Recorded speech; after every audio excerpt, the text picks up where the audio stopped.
I'm sitting alone in a dimly lit bar on a Thursday night, nursing a whiskey I can barely afford. My girlfriend of 3 years left me 2 weeks ago, and I'm still trying to process it. The breakup wasn't dramatic, just a slow fade, her eyes losing interest, her excuses piling up. I feel hollow. An older man, maybe mid-40s, takes the stool next to mine.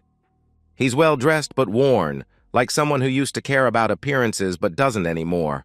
He orders 2 beers without asking and slides one to me. I'm suspicious at first, but he smiles, genuine, sad, and says, "You look like you need it."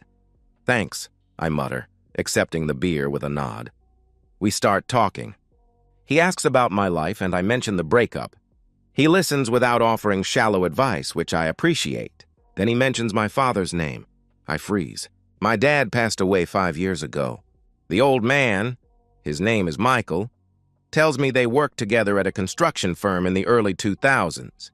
He remembers my dad fondly, says he was a good man who helped him through a rough patch. "Your father gave me time off when my mother was sick," he explains, swirling his beer. "Didn't dock my pay.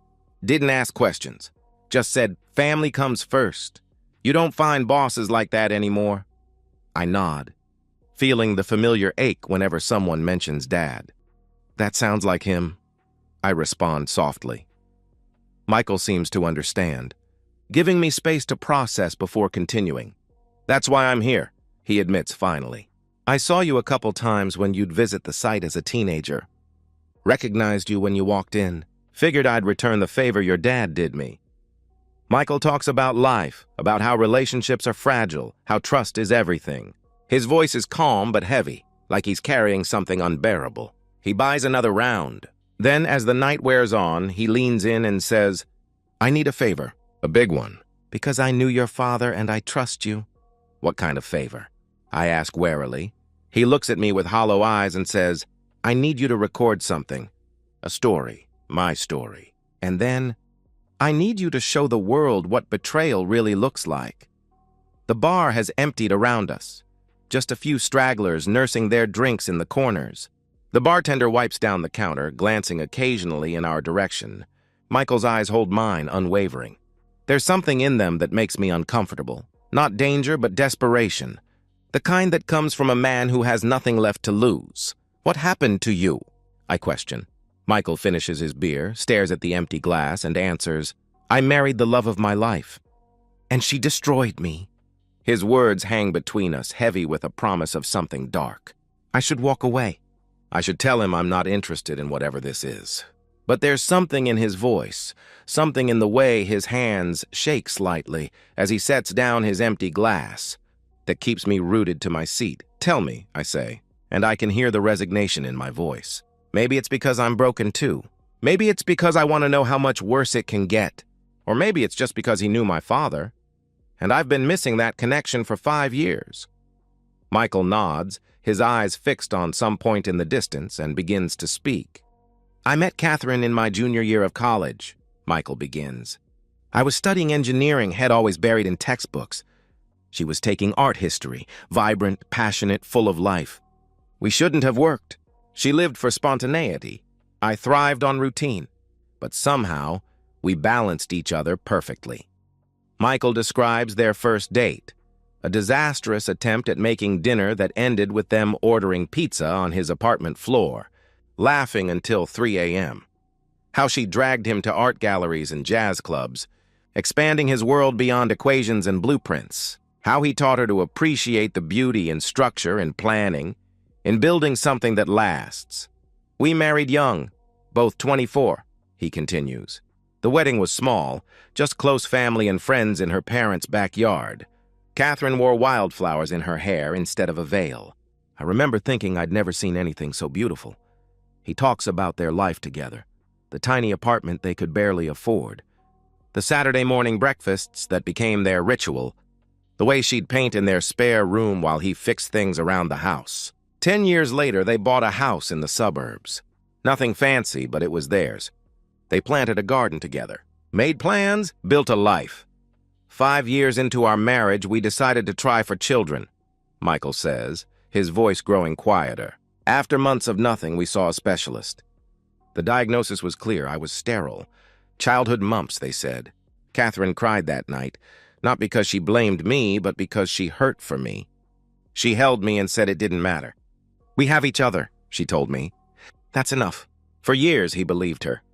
They redirected their energy. Michael climbed the corporate ladder, becoming a senior project manager. Catherine worked part-time at a local gallery, cultivating emerging artists. Life settled into a comfortable rhythm. Not the passion of their early years, but something deeper, more enduring, or so he thought. But over the past year, things changed, Michael continues, his eyes darkening. Catherine became different, distant. She started going out more. Girls' nights, she'd call them. New clothes, different perfume. I noticed, but said nothing. 20 years together builds a foundation of trust. At least that's what I told myself. Small changes at first. Her phone always placed face down. Passwords changed on her accounts. Showers immediately upon coming home. The classic signs Michael realizes now that should have been obvious. But love is blind, and trust makes fools of us all. 3 months ago, I couldn't ignore it anymore. He states, his voice hardening. She'd flinch when I touched her unexpectedly. She'd get texts late at night and step outside to answer them. Our intimacy had all but vanished. Always excuses, always too tired. The doubt, it gnaws at you, eats you from the inside. He started paying attention, really paying attention. He checked phone records, noted the discrepancies in her stories. The friend she was supposedly having dinner with posting pictures from a different restaurant. The gallery event that mysteriously ran 3 hours longer than advertised. I convinced myself I was paranoid, insecure. That 20 years of marriage deserved better than my suspicion, Michael says with a hollow laugh devoid of humor. But the doubt, it's like cancer. Once it takes root, it spreads until it's all you can think about. He leans back, staring at the ceiling, his expression hardening into something resolute and terrible. I installed a camera in our bedroom, he confesses. I wish to God I hadn't. The bartender calls last round. Michael ignores him, lost in his memory, and I signal for 2 more. Whatever is coming next, I sense we'll both need the liquid courage. The camera was small, discreet. I hid it in the decorative clock on our bedroom dresser. Michael explains, his voice clinical now, detached, like he's reading from a technical manual rather than describing the dismantling of his life. I didn't want to catch anything. I wanted to prove myself wrong. For the first week, nothing happened. Catherine came home, watched TV, went to bed. Michael felt foolish, ashamed of his suspicion. But then came Tuesday. I'd left for work as usual. Around 10 a.m., while reviewing footage during my lunch break, I saw her make a call, he recounts, his hands tightening around his glass. She was smiling, laughing in a way she hadn't with me in years. He's gone, she said. Come over. An hour later, the front door opened. A man walked in, early 30s, athletic build, confident stride. Michael describes him with mechanical precision, no emotion, just facts. The man who was sleeping with his wife? They didn't waste time with pleasantries. Michael continues, his voice cracking slightly. I watched the footage in my car, parked at a grocery store lot. Couldn't go home, couldn't face anyone. My hands were shaking so badly I could barely hold my phone. It wasn't just that would have been painful enough. It was the intimacy. The way Catherine looked at this man, tender, passionate, alive. The way she hadn't looked at Michael in years. The whispered words, the promises. The plans. It happened again 2 days later. And again the following week, he adds bitterly. Always when I was at work. Always in our bed, the bed I'd bought with my first big bonus. 20 years of marriage, and she brought him into our sanctuary. Michael hired a private investigator, needing third-party confirmation of what he already knew. The PI delivered a folder within a week. Photos, timestamps, a motel receipt, screenshots of text messages. Catherine had been seeing this man, named David. He learned for 8 months. The PI caught them at a cafe downtown, holding hands across the table like teenagers, Michael recalls, his voice trembling with barely contained rage. Then at a motel off the interstate. Then shopping for groceries together, groceries she would cook in my kitchen while I was working overtime to pay for our anniversary vacation. The most devastating discovery came in the text messages. They talked about leaving their spouses. They talked about starting over together. They talked about having children. That was the knife twist Michael reveals, his voice barely audible. She told him she wanted his baby. That she'd always wanted children, but I couldn't give them to her. That she'd been waiting all these years for someone who could make her a mother. Throughout this revelation, Michael confronted nothing. He played the devoted husband. He kissed her goodnight, asked about her day, smiled when she lied to his face. Inside, he was disintegrating. I considered divorce, he admits. But the thought of her walking away, free, happy with him, unpunished for what she'd done, made me physically ill. I thought about confrontation, but what would that change? She'd made her choice. Every day, every lie, every time she welcomed him into our bed. The bar is nearly empty now. The bartender eyes us warily but doesn't approach. Michael's face has transformed, the sadness replaced by something harder, something colder. His eyes have gone flat like polished stone. Tonight, right now, Catherine is with him. In our house. In our bed, he states, his voice eerily calm. And I'm going to end it. All of it. A chill runs through me. I should leave. I should call someone. But I'm frozen, caught in the gravity of his tragedy. I need the world to see what she did, Michael declares. And I need you to show them. What are you planning? I ask, my mouth dry despite the alcohol. He doesn't answer. He just stands, drops cash on the bar, and says, "Let's go." We leave the bar into the cold night air. The streets are empty, silent except for our footsteps and the occasional passing car. Michael walks with purpose, hands buried deep in his coat pockets. I follow, uncertain why I'm doing this. Perhaps it's the connection to my father. Perhaps it's morbid curiosity. Perhaps the breakup has left me too numb to care about consequences. My phone is already recording in my jacket pocket. I'm not sure why I started it, but something tells me I should document whatever happens next. The house is about 15 minutes from here, Michael informs me, his breath forming clouds in the cold air. We bought it 12 years ago. I saved for years for the down payment. Catherine picked all the colors. Sky blue for the living room, pale yellow for the kitchen. Said it would bring in the sun. He talks as we walk, his voice distant. He describes the backyard barbecues they hosted every summer. The Christmas mornings spent in matching pajamas. The routine they'd built, coffee together in the mornings, dinner together every night, no matter how busy they were. I built her a studio in the spare bedroom, he reminisces. Custom shelving for her supplies. Skylight installed so she'd have natural light. She used to paint for hours, completely lost in it. I'd bring her tea and she'd look up, surprised it had gotten dark. She stopped painting 6 months ago, said she was in a creative rut. The night air grows colder as we walk. A patrol car passes slowly, the officer inside giving us a cursory glance before moving on. Michael doesn't even notice. I left work early today, he reveals suddenly. Told my boss I was sick. I went home. Saw his car parked 2 blocks away. He laughs humorlessly. He always parks there, thinking he's being discreet. Everyone on the street knows. Our neighbors, our friends, they've all seen him.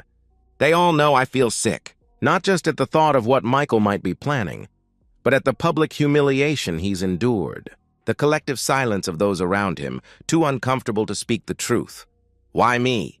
I ask as we turn onto a tree-lined suburban street. Why drag me into this? Michael slows his pace, looks at me with hollow eyes. Because you're young, he answers. Because you still have time to learn from my mistakes. Because maybe if you see this, you'll be more careful. You'll see the signs I missed. We reach his street. It's quiet, suburban, lined with oak trees. His house is at the end, a 2-story colonial with a blue door. The lights are on upstairs, casting a warm glow through the curtains. From the outside, it looks like the perfect home. The American dream. Michael stops at the driveway. He pulls out his keys. I see his hand shaking. Are you ready? He questions. I'm not. I'll never be ready for whatever's about to happen. But I nod anyway. He unlocks the front door quietly. The house is silent except for faint sounds from upstairs, muffled voices, laughter. The living room is tastefully decorated. Family photos on the walls, comfortable furniture, a life built over decades. But there are clothes scattered on the floor, a man's jacket, Catherine's blouse. Evidence of their haste. Michael picks them up one by one, holds them to the camera I'm now openly filming with. His face is blank, emotionless, as if he's handling evidence at a crime scene rather than the physical proof of his wife's betrayal. Then he starts up the stairs. Each step creaks slightly, but the sounds from the bedroom don't stop. They don't hear us. They're too lost in each other. I follow, my heart pounding, the camera steady. At the top of the stairs, Michael pauses at the bedroom door. He takes a deep breath, then pushes it open. The door swings open with a soft creak. The bedroom is dimly lit by a bedside lamp, casting long shadows across the walls. Catherine is there, naked, her body entwined with her lover's beneath the sheets. Her back is to the door, her face buried in his neck. They don't notice us at first, too consumed by each other. Then Catherine turns. Her eyes widen. She screams Michael's name, pulling the sheet up to cover herself. The man, David, jerks upright, confusion and panic washing over his face. "Michael!" Catherine gasps. "What are you? You're supposed to be at work?" Michael interrupts, his voice unnervingly calm. "I called in sick today. Stomach trouble. Seems I was right to trust my gut." He walks toward them, each step measured and deliberate. I remain in the doorway, camera recording, frozen by the scene unfolding before me. I should leave. I should call the police. I should do something. But I don't move.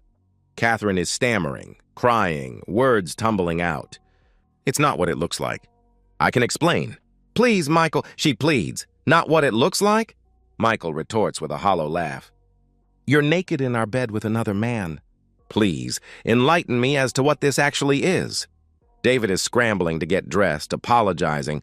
"I'm sorry, man. I didn't know," he stammers. "Didn't know what?" Michael demands, his voice rising for the first time. "That she was married?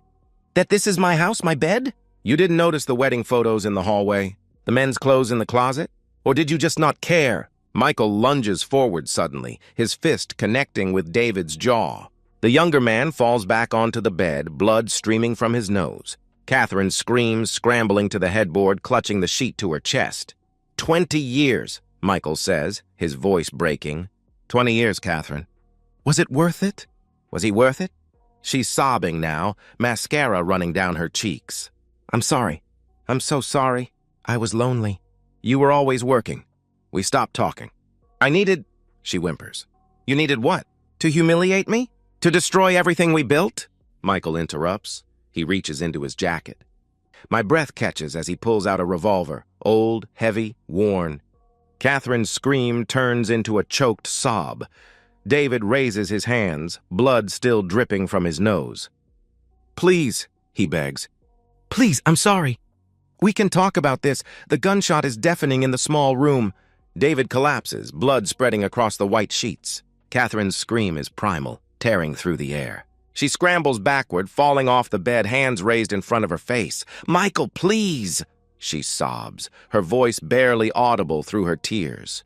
"Please, I love you. We can fix this." "Please, you love me?" Michael questions, his voice hollow. "You betrayed me. You lied to me. Every day for months, you looked me in the eye and lied. You brought him into our home, into our bed." He turns the gun toward Catherine. She's on her knees now, hands clasped in front of her like she's praying. "Michael, think about what you're doing. This isn't you. You're not a killer," she pleads desperately. "I wasn't," he responds softly. "Until you made me one." The second shot echoes like the first. Catherine crumples to the floor, the sheet still tangled around her waist, her eyes fixed and staring. The room is thick with smoke and the smell of gunpowder. Michael stands there, the gun hanging at his side. Blood spatters his white shirt, his face, a grotesque painting of violence. He doesn't seem to notice or care. His eyes, when they meet mine, are empty, devoid of pain, anger, life itself. "Did you get it?" he asks, gesturing to the camera still gripped in my trembling hand. "Did you record it all?" I nod, unable to speak. "Make sure they see this," he instructs. "Make sure they know what she did, what she drove me to." Then he puts the gun to his temple and pulls the trigger. The sound is different this time, wetter somehow. Michael's body crumples like a marionette with cut strings. He falls beside Catherine, their blood mingling on the hardwood floor. In death, they are closer than they've been in months. The silence that follows is absolute. 3 bodies, 3 lives ended. Blood soaks into the carpet, the sheets, the walls. I stand there still recording as reality crashes over me. My hands are shaking so badly I can barely hold the phone. I stumble backward, out of the room, down the stairs. I dial 911, my voice cracking as I report what happened. I wait on the curb, numb, as sirens wail in the distance. The video is still recording. I don't turn it off. I can't! The police arrive within minutes, flashing lights, shouted commands, hands pushing me to the ground, then helping me up once they realize I'm just a witness. I hand them my phone, the video still running. I'd already uploaded a copy to the cloud, as Michael had made me promise. They question me for hours in the back of a squad car, then at the station. I tell them everything, the bar, Michael's story, the walk, the house. They don't charge me. I'm a witness, not an accomplice. The video goes viral within days. Someone at the police station leaked it, or maybe a prosecutor, or maybe one of the first responders. It doesn't matter now. Millions of views, shares, comments. People are horrified, fascinated, divided. Some call Michael a monster. Others say Catherine got what she deserved. David becomes a footnote, collateral damage in someone else's tragedy. I don't read the comments. I can't. The funerals happen separately. Catherine's family holds theirs first. Closed casket, private ceremony. They blame Michael entirely. They give tearful interviews about domestic violence, about how Catherine was planning to leave him. I wonder if they know the truth, or if they're just protecting her memory. No one mentions the months of betrayal that preceded the violence. No one wants to speak ill of the dead except Michael. He's the villain in their story. David's widow, a petite blonde with swollen eyes, gives her own interview. She cries on camera saying she had no idea, that David was a good father, a good husband. I wonder if she's lying too, if she suspected something but chose to look the other way, if she's rewriting history now that he's gone. She blames Catherine for seducing him, Michael for killing him. Never David for cheating. Michael's funeral is small. A few colleagues. His elderly parents. No one speaks much. What is there to say? Their son became a killer. Their son is gone. The newspapers call it a jealous rage, a domestic tragedy. No one mentions the systematic destruction of a man's dignity. It's easier to reduce it to a moment of madness than to acknowledge the slow poison of deception. I go back to the bar where I met Michael. I sit in the same seat, order the same whiskey. I think about his face, that hollow, broken look. I think about my ex-girlfriend, the one who left me. I wonder if I dodged a bullet. Or if I'm just postponing the inevitable. Michael's story taught me something. Betrayal doesn't just hurt, it destroys. It strips away everything you thought was real. And for some people, there's no coming back from that. The foundation crumbles, and nothing can be built on ruins. I swore to myself that night, I'll never marry. I'll never put my life in someone else's hands. I'll never risk ending up like Michael, sterile, replaced, humiliated, driven to the point where a gun feels like the only way to reclaim your dignity. People say love is worth the risk. Maybe it is. But I saw what happens when that gamble fails. I saw 3 bodies on a blood-soaked bed. I saw a good man become a murderer because the woman he loved made him feel like nothing. I still have the video. I watch it sometimes, late at night, when I can't sleep. Not because I want to, but because I need to remember. Betrayal is the worst kind of violence. It doesn't kill you outright. It hollows you out until you're not sure what's left. And if you're unlucky, if you're pushed far enough, you become the thing that destroys everything you once loved. Michael didn't want to be a killer. He wanted to be a husband. But Catherine took that from him. And in the end, he took everything from everyone. I don't know if he was right or wrong. I just know I'll never forget him. And I'll never let myself become him. I finish my drink, leave cash on the bar, and walk out into the cold night, alone, by choice, and maybe forever. And so, we've reached the end of today's story. Was it what you expected, or did it take a twist you didn't see coming? I'm curious to hear your thoughts. Share them in the comments below, and let's get a conversation going. If this story kept you hooked, make sure to hit that like button. And if you're new here or just haven't subscribed yet, now's the perfect time to join our community. I bring you fresh, captivating stories every day, so click that subscribe button and turn on notifications so you never miss out. Thanks for watching, and I'll see you in the next one.